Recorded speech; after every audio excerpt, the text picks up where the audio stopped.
Welcome to Investigate with Kate. Today we'll be interviewing Liz Koh from the news station. In my opinion, the 80s is the best decade for music. How would you describe your job using an 80s song title?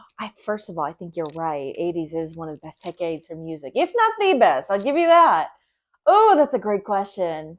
So, a song that I personally love, but I also think describes the job, is Under Pressure by Queen. I love that song, because it's kind of about facing your fears and getting to reality about what life and adulthood is. That's what this job is, too. A lot of the times you're dealing with a lot of things that are happening in real life, right? A lot of the news events of the world. Yeah. But you have to face it. You're under pressure to face all these things. You're under pressure to get that story in under a deadline. And so I feel like that's a very fitting song. Great question. How did you decide to become a news anchor? So it's funny that you asked that. I didn't know when I was in high school, when I was applying for colleges, I did not know what I wanted to be. I was trying to find a career, and my dad said, you know what? A stable job is a great job. And so he said, you should pursue pharmacy. You can get a job anywhere in the country, anywhere in the world. They always need pharmacists. I said, okay, I don't like science or math, but okay, I can find a job. Well, beyond all of that, I love talking with people. I love hearing their stories, and I loved the newspaper and yearbook in high school. So a friend said, well, how about broadcast journalism? So I looked further into that, and then I ended up applying to the University of Illinois at Urbana-Champaign, and I declared as a broadcast journalism major, and I have not looked back since. And that answers another question. Okay.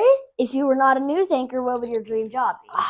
See, now I think I have a different answer to that. Oh. I think my dream job would be either a veterinarian or a teacher, because I love dogs, I love cats, I love pets, but I also love children. I love seeing when they learn something and they get that spark that they got it. I think that's one of the best feelings. And I get that with my niece and nephew, and just students that I've worked with at LSU. I taught for a little bit. It's fun to see that connection and that spark, and it's really rewarding. What is the funniest thing that has happened to you as a news anchor? Oh, that's a good question. One of the funniest things that happened, here's a recent memory, is the state fair, the Greater Baton Rouge State Fair that always sets up. The morning that they kind of get everything going, we always go out there live and do live shots about all the different things that the state fair has this upcoming year. And so one year they had axe throwing and they had log rolling. Have you heard of either of those things? I've heard of axe throwing, and I've heard of log rolling. Okay. It's like where you walk on the log. Yes. So it looks easy, right? No. I thought it did look easy. I was like, he's just running really quickly on that log. He's making it look real easy. You tried it? I did, and I fell right in, and it was about 49 degrees that day that we were doing it. And so this is all on live TV. Was it like over mud or something? No, it was just under like a pool of water. So they had those logs set up all over like a big old pool, but it's maybe comes up to your hips. So it's not like you would drown or anything, but they make it look really easy, make it seem like you can do it too. And so I get up on there and I'm running. I fall in within 2-3 seconds, and it was cold. It was really cold.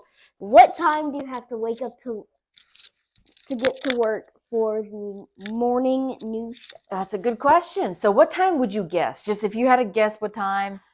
I like always to ask people because it's funny. What time is the news show? So our first show starts at 4:30 in the morning. Early. Okay, so I would guess about 3 o'clock. That's a pretty good guess. So I wake up. My first alarm goes off at 1:30 in the morning. What? My co-anchor, his probably goes off at midnight. Yeah, and he wakes up around 12:15, and he's at the station by 1:15. So, and then our producers, they come in at 11 p.m. the whole night before to prepare for the morning show. Yeah, it's a labor-intensive, labor of love, a big old process that it's a teamwork effort. There's no way that me and my co-anchor can do it. We need a whole team of people, so we all kind of stagger throughout the night. What is something you learned in elementary school that you use every day in your job? Oh, this is a great question. In elementary school, I learned to love how to read. And it's funny because now every day I am reading. I'm reading not only for the show, my stories ahead of time, I'm reading in the prompter. I'm also reading as I do research on the stories that we're presenting every day. You have to learn to love to read to do what we do day to day. But I think overall, no matter what your job is, your dream job or the job that you're currently doing, reading is so important because it bridges a connection to people. It bridges a connection to different cultures and different experiences. And that really opens a gateway to everything that you want to know about, right? Because if you're curious, you can learn anything you need to know by reading. Okay. Do you think it's more important to be smart or beautiful as a news reporter? Oh, Before you answer, okay. I'm going to try to guess. Okay. I think it would be good to be smarter.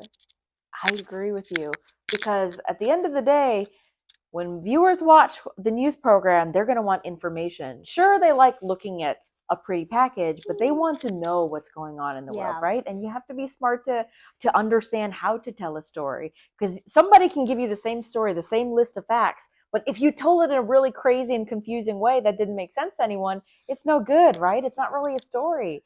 So you have to be smart enough to know, first of all, what is a story and how to present it. What advice would you give to someone like me that is interested in pursuing a career in broadcast journalism? I suggest that you learn how to tell stories. And I think you're already doing that, right? You've got your channel, you do interviews, and you're doing a great job telling stories. Keep doing that. And I think the more you talk with people and learn about their jobs or their history or what makes them excited to do their jobs, this is going to set you up for a path in broadcast journalism because you're already doing what we do day to day. You're telling good stories. And I also suggest finding stories that interest you, right? You're doing a great job reaching out to people and finding out, well, I think I'd want to learn about this. Keep finding good stories and you'll find which ones that really, really get your heart thumping, get you excited about telling good stories. But also, maybe it'll lead to a path where if you don't want to do broadcast journalism, well, what if you decide you want to do a career in forensic science, or maybe you want to be a surgeon, or whatever it may be? You might find something that really unlocks a passion to do something else you might be interested in. You could do that at the same time simultaneously as being a journalist too. You just never know. The options are endless. But I think you're already doing what I'm suggesting.